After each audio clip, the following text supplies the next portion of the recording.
샬롬 로중 읽어주는 제입니다. 오늘은 9월 19일 화요일 로중입니다. 하나님만이 우리의 피난처이시니 백성아 언제든지 그만을 의지하고 그에게 너희의 속마음을 털어놓아라. 시편 62편 8절. 그 무렵에 예수께서 기도하려고 산으로 떠나가서 밤을 새우면서 하나님께 기도하셨다. 누가복음 6장 12절. 기도하는 하루 되세요. 샬롬 하울람. 오늘 가르침의 본문에서 예수님은 밤을 새우면서 하나님께 기도를 하셨습니다. 그리고 나서 바로 하신 행위가 뭐냐면 12 제자를 뽑으신 거예요. 그러니까 어떤 경우에는 주님께서 제자들을 뽑기 전에 이렇게 간절히 기도하시고 12를 선발하셨다. 이렇게 이야기하는 경우도 있습니다. 그런데 이 기도하기 전에 어떤 일이 일어났는지도 유의 깊게 봐야 됩니다. 예수님이 따르던 무리들과 함께 안식일날 밀밭 사이를 지납니다. 근데 제자들이 그 밀을 잘라서 손으로 비벼서 먹었다는 거예요. 이거는 이제 안식일날 해서는 안 되는 행위인 거죠.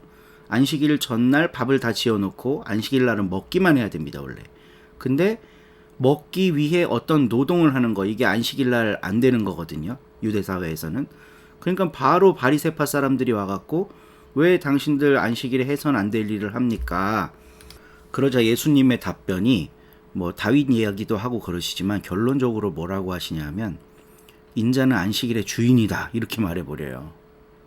그리고 나서 또 다른 안식일날 회당에 들어가서 가르치시다가 오른손이 오그라든 사람, 그러니까 옛날 성경에 손 마른 사람으로 나오는데 이 사람을 고쳐줘요. 치유 행위를 한단 말이죠. 그러니까 의료 행위를 한 거예요. 그러면서 그 행위를 본격적으로 하기 전에 사람들에게 이야기를 합니다. 안식일에 착한 일을 하는 것이 옳으냐, 악한 일을 하는 것이 옳으냐, 목숨을 건지는 것이 옳으냐, 죽이는 것이 옳으냐, 웅성웅성 됐겠죠. 그때 예수께서 그들 모두를 둘러보시고서 손 마른 사람에게 명령하셨습니다. 내 손을 내밀어라. 그렇게 하니 그 손이 회복됐어요. 그러니까 이거를 보고 사람들은 화가 잔뜩 나서 예수를 죽이려고 논의하기 시작했습니다. 그러니까 예수가 십자가까지 가는 과정이 있는데요. 그 직접적인 이유는 바로 율법을 어겼기 때문입니다.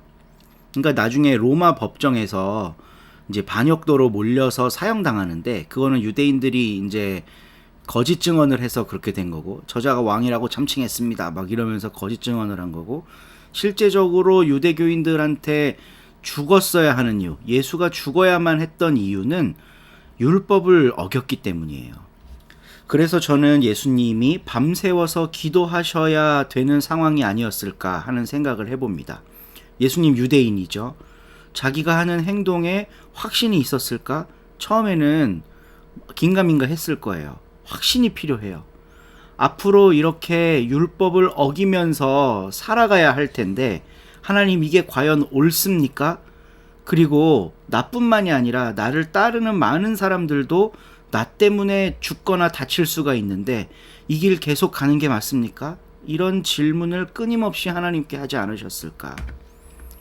그리고 나서 오늘 말씀, 우리가 읽은 말씀 그 다음에 뭐라고 나오냐면 날이 밝을 때 예수께서 자기의 제자들을 부르시고 그 가운데서 12를 뽑으셨다. 그는 그들을 사도라고 부르셨는데 라고 하면서 이제 12 사도의 목록이 나와요. 이 사도들은 누굴까요? 누가복음 6장 1절에 있는 제자들 중에 12이었을 겁니다. 예수님과 함께 율법을 어긴 사람, 안식일에 밀밭에서 밀을 따다가 손으로 비벼서 먹은 사람들, 바리새파 사람들, 유대 종교 지도자들을 분노하게 했던 그 예수와 똑같은 행동을 하고 있는 그 사람들을 예수님은 사도로 부르셨습니다. 그들의 앞날이 몹시도 걱정되셨기에 오늘 밤새 기도하신 거 아닌가 하는 생각을 해봅니다. 예수님이 우리를 위해 밤새 기도하실까요? 우리는 그 사도들의 모습과 너무나도 다른데 체제에 저항하기보다 순응을 선택하고 예수님과 함께 과감하게 율법을 어기기보다 그 율법 체제를 옹호하는 자리에 있을 때가 많지는 않았나 한번 생각해 보았으면 좋겠습니다. 주님께서 우리의 안위를 위해 밤새 기도하실 수 있도록 밀 이삭 잘라 먹는 용기와 결단이 우리 가운데 나타나도록 함께 기도하기를 바랍니다. 오늘도 좋은 하루 되세요. 4장. 그러므로 두려워합시다. 하나님의 쉼에 들어갈 것이라는 약속이 아직 남아있는데도 여러분 가운데 누군가가 이미 실패했다고 여기는 일이 없도록 말입니다. 우리에게 좋은 소식이 전해졌습니다. 그 당시 사람들에게처럼요. 그러나 들을 말씀이 그 당시 사람들에게는 도움이 되지 않았습니다. 그들이 믿음으로 들은 사람들에게 함께 섞여 들지 않았기 때문입니다. 우리는 믿은 사람들로서 그 쉼에 들어갑니다. 하나님이 이렇게 말씀하셨던 대로입니다. 그래서 내가 노여워하여 굳게 다짐했다. 그들은 들어오지 못할 것이다. 나의 쉼에. 그렇지만 세상의 기초를 놓으실 때부터 일은 마무리된 것이었습니다. 어디선가 일곱째 날에 대해서 이렇게 말씀하셨습니다. 하나님이 일곱째 날에는 하시던 모든 일에서 벗어나 편안히 쉬셨다. 그런데 여기서는 또 이렇게도 말씀하셨습니다. 그들은 들어오지 못할 것이다. 나의 쉼에. 그러므로 어떤 사람들에게는 그곳에 들어갈 수 있는 가능성이 남아 있습니다. 이전에 좋은 소식을 들은 사람들이 들어가지 못했던 것은 불순종 때문이었습니다. 그래서 하나님이 다시 오늘이라는 어떤 날을 정하시고 오랜 시간이 흐른 뒤에 다윗을 시켜 말씀하십니다. 앞에서 인용한 대로입니다. 오늘이라도 그분의 목소리를 너희가 듣는다면 너희의 마음을 닫지 마라.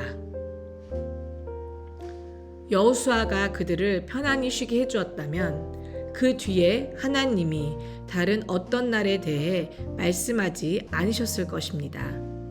따라서 하나님의 백성에게는 안식일의 쉼이 남아 있습니다. 하나님의 쉼에 들어간 사람은 그 스스로도 자기 일에서 벗어나 편안히 쉬었습니다. 하나님이 하나님의 일에서 벗어나 편안히 쉬신 것처럼요. 그러므로 우리는 저 쉼에 들어가도록 애씁시다. 아무도 똑같은 방식으로 불순종의 본을 따르다가 넘어지는 일이 없도록 합시다. 사실 하나님의 말씀은 살아있고 힘이 있으며 양쪽으로 날이 선 어떤 칼보다 날카롭습니다. 사람 속을 꿰뚫고 들어가서 혼과 영, 관절과 골수를 가르고 마음속 감정과 생각을 판별합니다. 하나님 앞에서 숨겨져 있는 창조물은 없습니다. 모든 것이 하나님 눈앞에 알몸으로 꼼짝없이 드러납니다. 우리는 하나님께 해명해야 합니다. 우리에게는 하늘들을 거쳐 올라가신 큰 대제사장님이 계십니다. 예수님, 곧 하나님의 아들이시지요. 그러므로 우리가 고백한 신앙을 굳게 붙잡고 있읍시다. 우리의 대제사장님은 우리의 약한 것들을 공감할 수 없는 분이 아니십니다. 모든 면에서 우리하고 똑같이 유혹을 받은 적이 있으십니다. 그러나 죄를 짓지는 않으셨습니다. 그러므로 거리낌 없이 은혜의 임금자리로 나아갑시다. 그리하여 한결같은 사랑과 은혜를 받아서 때에 맞는 도움을 얻도록 합시다. 아멘.